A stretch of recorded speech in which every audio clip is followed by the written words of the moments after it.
ముగిసిన డెడ్లైన్ ఆఖరి రోజున 44 మంది మావోయిస్టులు సరెండర్.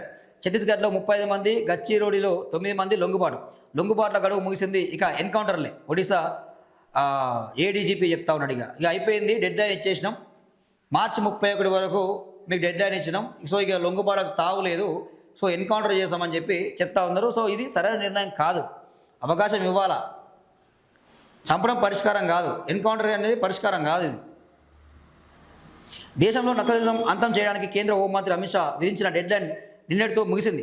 చివరి రోజున మరో 44 మంది మావోయిస్టులు లొంగిపోయారు. ఛత్తీస్గఢ్లో 35 మంది, బీజాపూర్లో 25 మంది, దంతెవాడలో 5, సుక్కాలో 2, నారాయణపూర్లో 1, కాంకేర్లో 2, మహారాష్ట్రలోని గడ్చిరోలిలో 9 మంది నక్సలైట్లు ఆయుధాలు వీడి జనజీవన సమితిలో కలిశారు. కేంద్రం విధించిన డెడ్లైన్ ముగిసిన నేపథ్యంలో పలు రాష్ట్రాలు మావోయిస్టుల నుంచి విముక్తి పొందినట్లుగా ప్రకటించుకున్నాయి.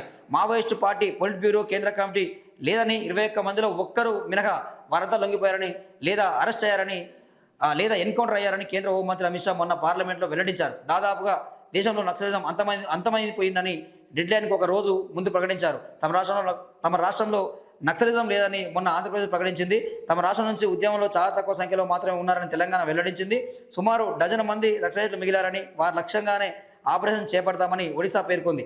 డెడ్లైన్తోనే నక్సలైట్ల లొంగుబాటు కార్యక్రమం ముగిసిందని, ఇక లొంగుబాటుకు అవకాశం లేదని, ఉన్నవారికి ఎన్కౌంటర్ చేయడమే మిగిలిన లక్ష్యమని Odisha ADGP anti Naxal operation Sanjeev Panda స్పష్టం చేశారంటూ ఇక్కడ మనం చూస్తున్నాం. ఇక చివరి రోజు 44 మంది సరెండర్ అయినట్టు మనం వార్త వస్తున్నాం. అమిత్ షా పార్లమెంట్లో కీలక వ్యాఖ్యలు అయితే చేయడం మనం చూస్తూ ఉన్నామండి.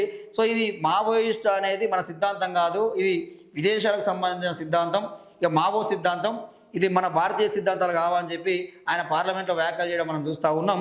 సో ఇక మొత్తం కూడా మావోయిజం అనేది అంతమైపోయింది, నక్సల్స్ రహిత భారత్గా మేము గెలిచినామని చెప్పి అమిత్ షా అయితే ప్రకటన చేయడం మనం చూస్తూ ఉన్నాం.